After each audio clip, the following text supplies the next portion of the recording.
Cornejo, ¿qué tal? ¿Cómo le va? Bien, muy bien. Muchas gracias. No, gracias a usted por atendernos.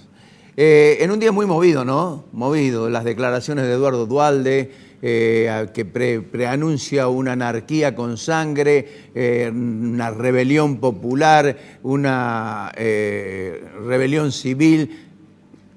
¿Cómo observa todo esto? Bueno, yo creo que no debemos ser alarmistas. En primer lugar, creo que hay condiciones para hacer cumplir la Constitución, tener elecciones y normalizar este país. Necesitamos un buen gobierno y necesitamos una buena oposición. Sí debo coincidir con el expresidente Duhalde en que la situación económica y social está en franco deterioro debido a que ya veníamos en ese franco deterioro, pero también a que la cuarentena ha obligado, ha apagado la economía literalmente, ¿no? Y volver a hacerla andar va a costar muchísimo. Y parar la economía tiene que ver con empresas que desaparecen, empleos que faltan, inversiones que no llegan, ampliaciones de inversiones de proyectos que ya se tenían, que no se amplían. Bueno, la situación es probable que sea peor que la de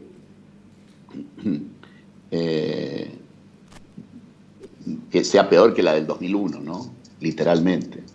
Ahora, doctor, ¿cómo se sale de esto, teniendo en cuenta el panorama que usted plantea? Y si lo queremos llevar a números, lo podemos ver con la inflación, con el desempleo, con el sector informal. Bueno, yo creo que se sale con un pacto de gobierno y oposición. Yo creo que durante el gobierno de Mauricio Macri deberíamos haber hecho eso. Y no se hizo. La verdad, no se hizo.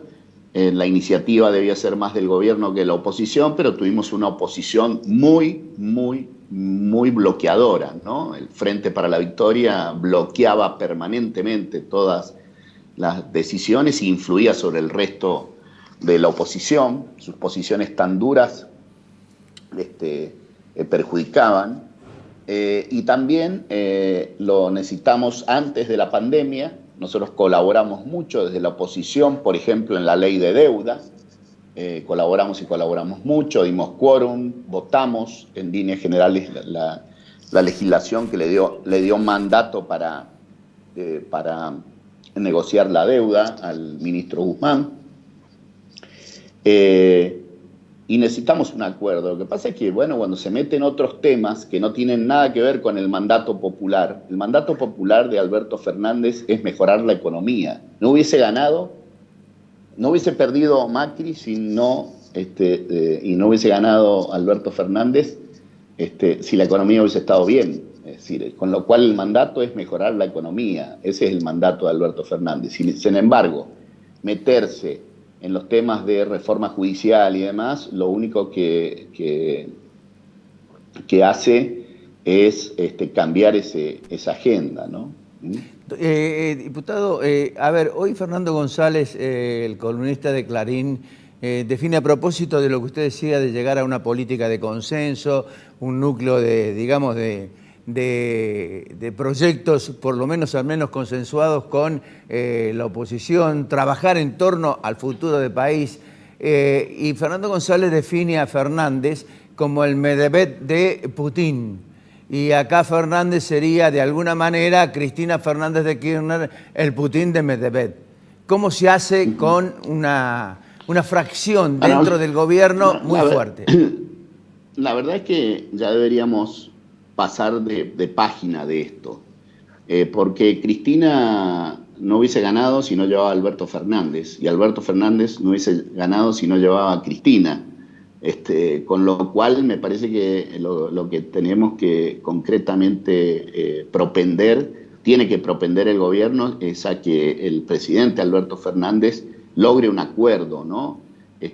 Mire, las reformas que necesita la economía, si me permite usted, las fiscales, las impositivas, las laborales, las previsionales, todas las reformas que se necesitan para enderezar la economía argentina requieren de acuerdo. No puede ser de otra forma que no sea de acuerdo, ¿me entiende? Entonces va a ser difícil si no hay un acuerdo gobierno-oposición fuerte en los fundamentos de la economía: equilibrio fiscal, la política exterior, la política de importaciones, la circulación de la moneda, el tipo de cambio. Los fundamentos de la economía tienen que estar consensuados porque hay que recrear la expectativa, una expectativa que sea virtuosa, que volvamos a tener inversión.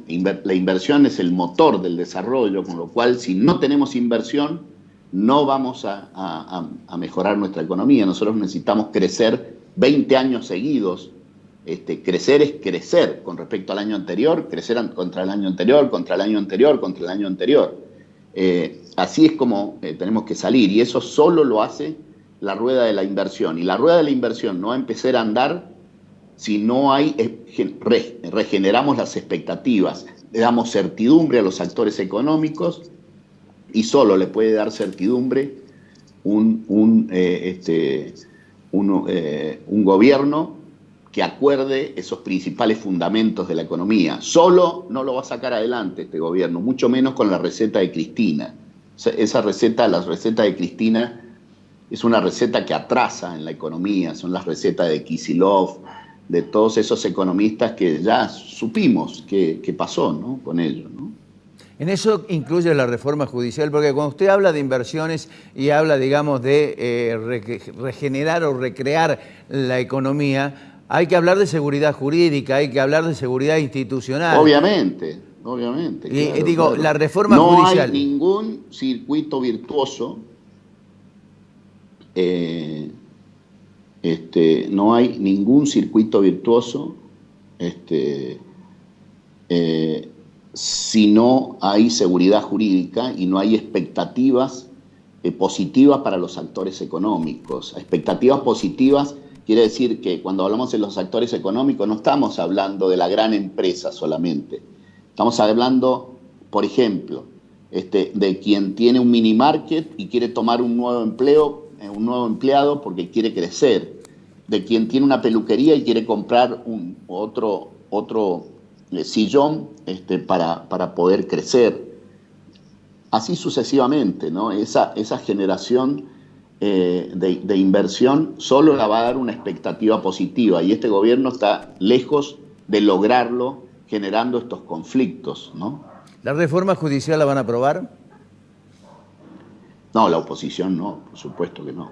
Ahora, le planteo lo siguiente, diputado, que usted conoce, digamos, los meandros de la Cámara de Diputados cuando se sanciona el presupuesto. Es decir, no tienen apuro aparentemente el oficialismo para llegar a octubre al presupuesto y aprobarlo. ¿Cree que ahí el presupuesto se convierte en el torniquete para las provincias y concretamente para sus diputados para la sanción definitiva de la reforma judicial?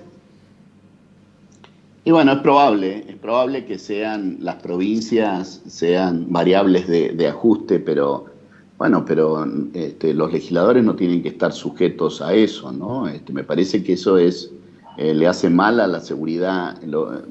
Por más acuerdo que se tenga con alguna provincia, finalmente va a ser una mala expectativa económica, ¿no? Va a ser una mala expectativa económica, ¿no? ¿Cómo ve el tema de la declaración de servicios públicos, de Internet, de las comunicaciones? Vamos al mismo lugar.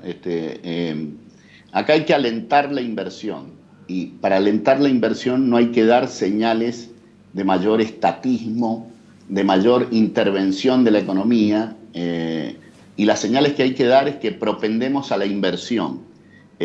Hoy no puede ser servicio público la telefonía, y la telefonía en este caso no se la puede comparar al teléfono fijo con el teléfono móvil. Ni siquiera la televisión de hoy con la televisión de ayer. Hay una serie de cambios tecnológicos que nos exigen hacer un clic ya en este punto, ¿no? Ahora, diputado, usted ha hablado de consenso. ¿Cómo se llega al consenso con Juntos por el Cambio, que tiene una verdadera interna dentro de sí mismo, ya sea por un lado la Unión Cívica Radical y por el lado del PRO. No, pero no es dificultoso, al contrario, estamos bastante unidos. Yo creo que la iniciativa para ese acuerdo la tiene que tener el presidente, Alberto Fernández. Nosotros creemos que Alberto Fernández tiene que buscar tener un acuerdo con la oposición, fundamentalmente en los temas económicos, en los temas institucionales. No debe torcer la voluntad de la justicia, yo creo que estamos en condiciones de crear un nuevo clima en la Argentina y necesitamos hacerlo, sí o sí. ¿Pero con quién acuerda? Con Alberto Fernández el liderazgo tiene que ser, la necesidad de acuerdo requiere que el presidente tenga ese liderazgo, ¿no? Y Juntos por el Cambio hay diferencias parciales entre sus líderes, pero nos reunimos todos los lunes y tenemos amplios acuerdos. No hay una... Mire, el kirchnerismo, si me permite, sí, ha gobernado siempre con la oposición dividida, sí, los 12 años. Sí. Y es la primera vez que el kirchnerismo se topa con una oposición, ya llevamos 8 meses de gobierno, y la oposición sigue unida, los 116 diputados, los 29 senadores. Me parece que ese es el punto central y lo estamos cumpliendo. La Argentina necesita una buena oposición. El expresidente Duhalde habló de que no va a haber elecciones paso. ¿Usted qué opina? Bueno, el jefe de gabinete, Santiago Cafiero, acaba de ratificar que va a haber. Tenemos que creer la palabra oficial, ¿no? Yo creo que sería un error cambiar las reglas de juego, como es un error cambiar las reglas de juego en materia judicial, ¿no? Ahora, dentro, por ejemplo, usted ve que hay ya movimientos internos dentro de la Unión Cívica Radical, dentro del PRO, o sea, dentro de Juntos por el Cambio. Aparece la figura de su coterráneo Sanz, Ritondo, Frigerio, Monzó, es decir, figuras que aparentemente habían quedado de lado, vuelven nuevamente a instalarse en el centro de la escena. ¿Ayudan, procuran ayudar, sí, o complican? Sí, no, yo creo que ayudan, todos ellos ayudan a mantener este nivel de consenso interno que estamos teniendo, ¿no? Yo tengo un optimismo con la oposición. Le insisto, el kirchnerismo siempre ha logrado dividir a la oposición cuando estaba en el gobierno y esta vez creo que se ha topado con una oposición unida, ¿no? Diputado, ¿cómo ve la situación en Córdoba? Usted tiene contacto permanente con los dirigentes cordobeses. En Córdoba es, por ejemplo, Mestre contra todo Sumar, es decir, contra todo el resto. ¿Cree que se puede llegar a algún acuerdo para evitar esa interna y el desangrar de una interna de estas características? O digamos, ¿puede haber algún nivel de unidad en un determinado momento?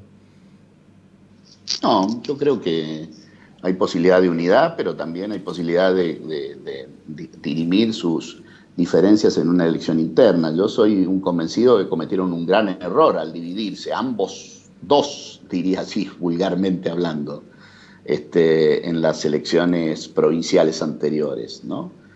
Cometieron un error y cometieron error ambos grupos, ¿no? Deben enmendar ese error. El radicalismo cordobés es muy importante para el radicalismo de la Argentina, ¿no? Sí, los necesitamos unidos en una lista única, si se puede, y si no, en una competencia interna, y de allí se dirimirá ese liderazgo, ¿no? Observa con detenimiento lo que está ocurriendo en la política. Digo, de repente el moderado Alberto Fernández salió a cruzar concretamente a Mauricio Macri con unas declaraciones que se produjeron el 20 de marzo de este año. Apenas se lanzó la cuarentena.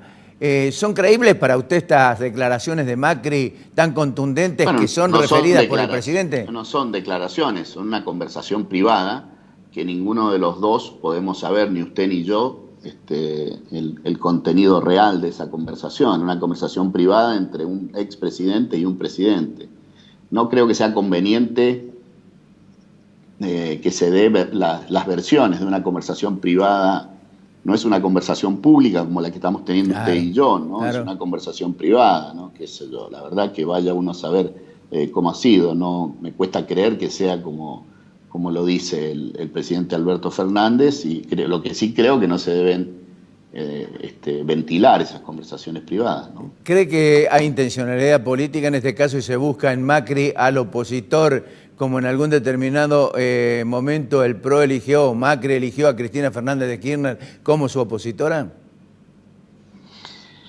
Es probable que se lo esté buscando porque se resulta más cómodo, pero no estoy tan seguro que eso sea bueno, seguir con mucha confrontación en estos temas, y mucho menos entre personas, ¿no? Me parece que tenemos que confrontar por ideas, distintos programas. Yo creo que la Argentina puede construir un capitalismo democrático, progresista, y las ideas hay que ponerlas encima de la mesa y hacer que podamos volver a crecer en Argentina. ¿No? Ahora, y eso me parece que eso es lo que debemos finalmente hacer, ¿no? estas ideas de hoy son totalmente diferentes a las ideas de que cuando gobernaron, es decir, del fracaso del gobierno de Mauricio Macri.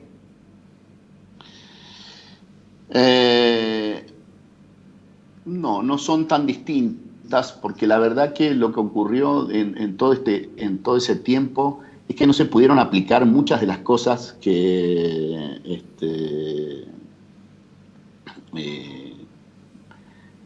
porque las bloqueó la oposición por determinadas cosas, ¿no? Es muy probable que no haya ocurrido eso. Pero no quedaron ustedes, que no en ese momento no quedaron ustedes descolgados en cuanto a las decisiones que se tomaban en el gobierno de Macri. Bueno, algunas cosas yo no las hubiese hecho si estuviese en ese lugar. De hecho, cuando fui gobernador de la provincia de Mendoza, hice otras cosas distintas a las del gobierno nacional. En materia energética, en materia de regulación de servicios públicos, en materia de competencia en Uber versus taxis, en materia de reformas judiciales, de códigos de procedimiento que iban a achicar el Estado todo el tiempo, todas esas cosas en materia de seguridad. En Mendoza tuvimos una política relativamente distinta a la que hoy se está planteando y a la que se planteó. Pero las ideas generales de la economía son de sentido común. La Argentina no puede tener déficit porque lo debe cubrir o con emisión monetaria o con deuda. Y cualquiera de las dos para la Argentina son malas. Entonces, por ejemplo, eso es de sentido común. Yo no le veo ideología a eso. Y eso debería estar acordándose hoy. Miren, ya está, salimos de la pandemia, ¿cómo hacemos para no tener déficit y no cubrir no tener que cubrir el déficit con más emisión monetaria o con más deuda? Cualquiera de las dos nos perjudican, ¿no? Permítame llevarlo de nuevo a esta digamos, posición política de Juntos por el Cambio. Alberto Fernández empieza a reaccionar con críticas políticas muy, pero muy duras, cuando se conocen algunas proyecciones que determinan a Horacio Rodríguez Larreta por arriba de la figura del presidente de la Nación. Y veo a dirigentes del PRO ubicados en lugares expectantes y no veo de la Unión Cívica Radical alguien que consolide un liderazgo precisamente dentro de un partido centenario como lo es. Mire, efectivamente no hay un liderazgo, no lo hay en Cambiemos y no lo hay en el radicalismo, pero eso es lógico que sea así. En particular porque no ha habido un peso sustantivo del radicalismo en los principales distritos del país, en la provincia de Buenos Aires, en Cava, en Córdoba ha estado bastante dividido el liderazgo. Las provincias más grandes de la Argentina, el radicalismo no tenía una presencia fuerte, ¿no? Con lo cual es difícil construir un liderazgo nacional desde provincias más chicas, desde posiciones más... si lográramos tener un presidente radical, sin duda el liderazgo estaría orientado hacia allí, ¿no? Desde la muerte de Raúl Alfonsín en adelante, el radicalismo no ha tenido un único liderazgo, y no creo que se revierta de la noche a la mañana. Diputado, simplemente antes de agradecerle, porque sé que tiene un compromiso ya de antemano, la última pregunta es, ¿usted aceptaría el liderazgo de Mauricio Macri en la próxima elección? Mire, se trata de que no podemos tirar por la borda a nadie, no nos sobra nada y él tiene mucho para aportar por sus 4 años de experiencia. Lo que no puede haber hoy por hoy es un liderazgo único ni de él, ni de mí, ni de nadie en Juntos por el Cambio, ¿no? Experiencia que no ha sido la mejor. Desde luego, pero también el hecho de haber tenido sus 4 años de mandato y terminar ese mandato, creo que ha sido un salto dentro de las cosas negativas, un salto positivo para la Argentina y su democracia, ¿no?